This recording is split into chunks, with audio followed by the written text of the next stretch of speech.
4 prstena. Ljudi moji, zaista ne razumem tog pametnjakovića koji u Kini zbog električnog Audija odustao od 4 prstena. Dakle, neverovatno. Nije ni čudo da su blizu da puknu tamo.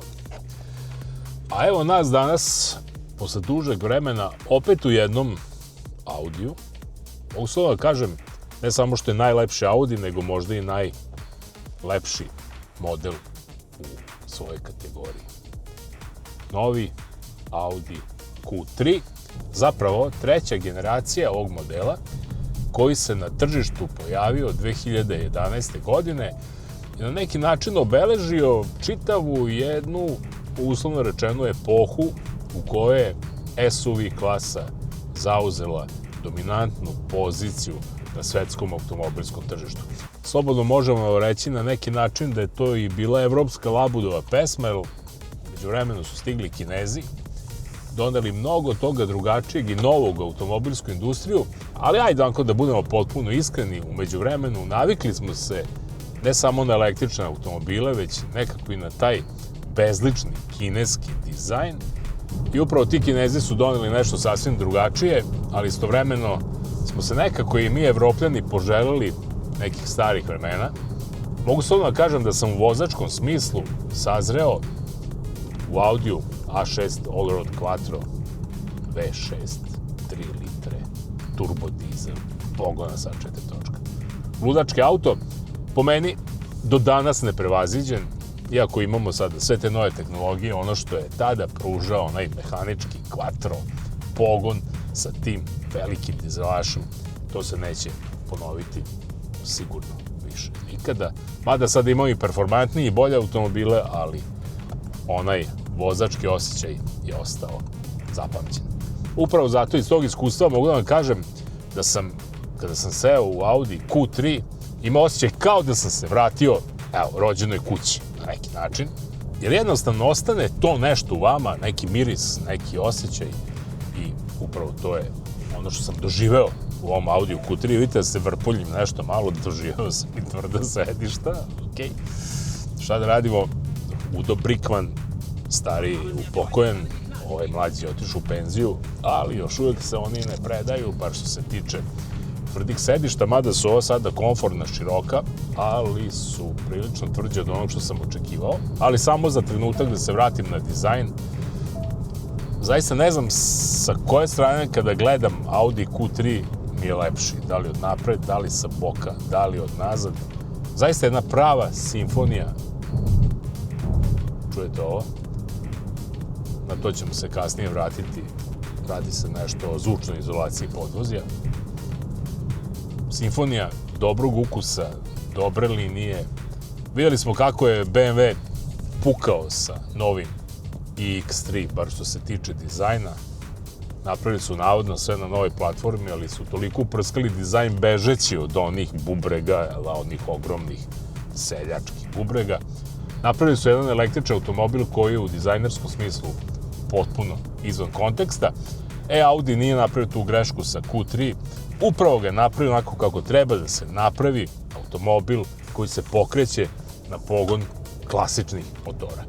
U ponudi imamo, što je jako dobro, dvolitarski turbo dizel, imamo u ponudi dvolitarski TFSI benzinac, lako hibridizirani, i imamo u ponudi ovaj 1,5 litarski benzinac sa 150 konjskih snaga, kojeg ćemo danas ovako razložiti na neke, ajde da kažem, sastavne delove. Onaj dobar utisak spoljnog dizajna nastavlja se i što se tiče interijera. Vrlo jednostavan, lepo zaobljena instrument tabla koja je orijentisana prema vozaču, kako i doliko je Audiju. Imam ispred sebe u toj instrument tabli koja deluje kao jedna celina, su zapravo dva digitalna instrumenta. Jedan je instrument tabla, drugi je monitor infotainmenta. Nadopunjuju se lepo. Instrument tabla ima nekoliko, kažemo, postavki da vozač može da je individualizuje, ali ne previše. Tu sam malo razočaran, očekivao sam da će to biti malo, ako što kaže, raskošnije. aj kažemo, dizajneri su stvarno hteli da se iskažu u ovom interijeru i napravili su jednu vrlo interesantnu stvar, a to je umjesto onih poluga, žmigavaca i brisača i ne znam ja čega, ovde nam je zapravo jedan pravi mali panel plastični, koji se na kraju završava sa čudno postavljenim prekidačem žmigavaca i još čudnije definisanom komandom menjača. I to je možda stvar koju bi sad, bar što se tiče organizacije interijera, strašno zamerio. Ok, želimo da budemo autentični, da budemo osobeni, ali ovo je po meni, jako je lepo, stvarno je lepo, ako kad čovjek gleda malo osjeća se drugačije, ali traži privikavanje, a mogu da vam kažem, dođevamo više sa tim stvarima kojima se privikavamo. Privikavamo se na mobilne telefone, privikavamo se na daljinske upravljače, privikavamo se na sve se živo privikavamo. Ja sam odlučio da hoću automobil na koji ne moram da se priviknem. Tako da najvišu ocenu dajem onima koji su intuitivni, Audi Q3, nažalost, to nije. Evo sad nama prilike još jednom da porazgovaramo o jednoj drugoj mani, a to je zvučna izolacija. Očekivao sam od jednog Audija da će zvučna izolacija biti apsolutno besprekorna. Ovde tu nešto fali. Odlična je zvučna izolacija stakla, odlična je zvučna izolacija celog ovog, što kaže, automobila, međutim, izgleda se malo štedilo na zvučnoj izolaciji podvozja, koje je prilično tvrdo. Mnogo je automobil tvrđi nego što sam očekivao, ne kažem da nije udoban, ali mogu reći sportska komponenta ovde dominira, baš kako i priliči Audiju. Savršen je za brzu i preciznu vožnju i savršen je za ono što Audi najbolje zna, a to je za uživanje tokom vožnje. A to znači da se vozaču Audija upravo zbog ovoga nikada neće pridremati kada se vozi na dužim putevima, jer jednostavno ovo je automobil koji probudi adrenalin u vozaču, a znamo dobro gde je puno adrenalina, nema spavanja, ali morate da imate jaku čuku, ljudi, da bi sve to izdržali. Sad, koliko treba imati jaku čuku da bi izdržali sva uzbuđenja 1,5 litarskog benzinca, to i nije neki veliki problem, jer jednostavno ova konfiguracija motorizacije za 1560 kg tešku karoseriju bez goriva i bez publike automobilu, je na neki način dovoljna za gradsku vožnju, dovoljna je za umerenu vožnju izvan grada, dovoljno je za onu najobičniju vožnju na autoputevima, ali ako želite malo vatre i malo onako da ga pričepite, nema ništa od toga, čak kada budete se nalazili u fazi preticanja, boga mi poželećete 10-20 konjskih snaga više, ali jednostavno na srednjim brzinama, na tim srednjim ubrzanjima, Audi Q3 sa ovim 1,5 litarskim TFSI agregatom, koji raspolaže sa 150 konjskih snaga i 250 Nm obrtnog momenta, ne može da parira kako treba, a da bi se iz njega izvuklo maksimum, moramo ići u visoke obrtaje, na 5 ili 6 hiljada obrtaja, da dobijemo punu snagu motora, a u tom momentu dobijamo i punu zvučnu kulisu koja, naravno, ne priliči jednom Audiju. Eto, to je još jedan od problema ovog modernog doba i ovih modernih motorizacija. Sva sreća, tu su, malo čas sam rekao, i turbo dizel i dvolitarski benzinac, pa stvar još može da se izvadi, ali o tome ćemo nešto kasnije. Počeo sam oko udobnosti, dobro sedim, imam odličnu preglednost, jer za ovu kategoriju vozila koja je dugačko nešto preko 4,5 metra ima zaista dovoljno prostore i na zadnjoj klupi, a usput raspolažemo i sa 488 litara prtljažnika. Mogu slobodno da kažem da je ovo jedan divan porodični automobil. Ono što meni nedostaje, jer sam navikao u Audiju na quattro pogon, to je svakako pogon na sva 4 točka. U ovoj motorizaciji njega nemamo, njega možemo dobiti sa 2-litarskim motorom. Inače, što se performansi tiče, rekao sam šta su mane.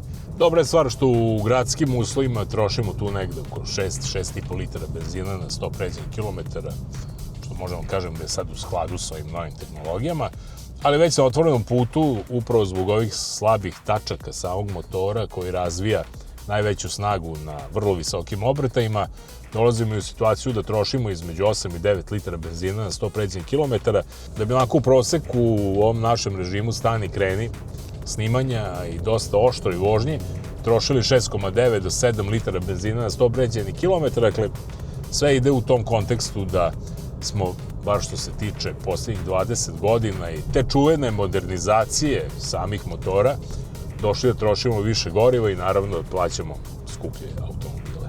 sad kad sam se malo i navikao na menjač i na žmigavce i uopšte na ove komande ovdje ispred mene, mogu da kažem da se stvarno u njemu dobro osjećam, da je vrlo okretan u gradu, da je pregledan, dakle možete ga bez problema voziti gradom, može da se nazove jednim pravim urbanim automobilom koji je na neki način svestran.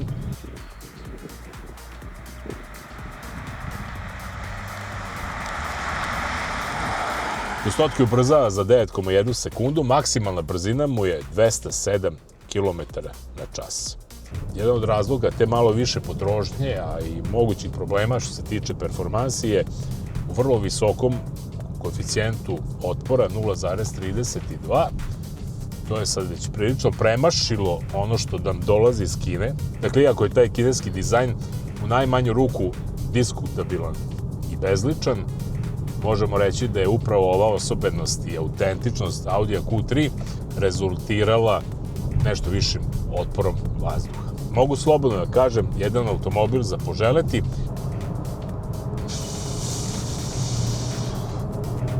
Evo vidite sad, evo. To su ti pokušaji da ubrzanja. Još ovdje imamo i nizbrdicu. Ne znam koliko se čuje. Jednostavno probija uši. Eto, i za sam kraj, jasno je. Audi Q3 je opravdao očekivanja.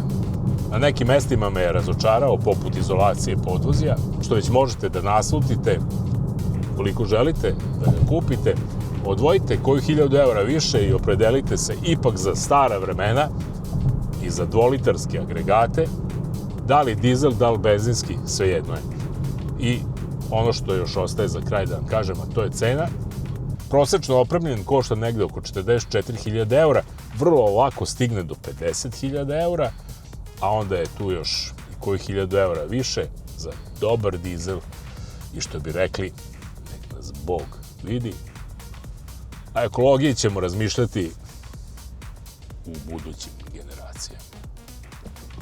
Vidimo se, živjeli.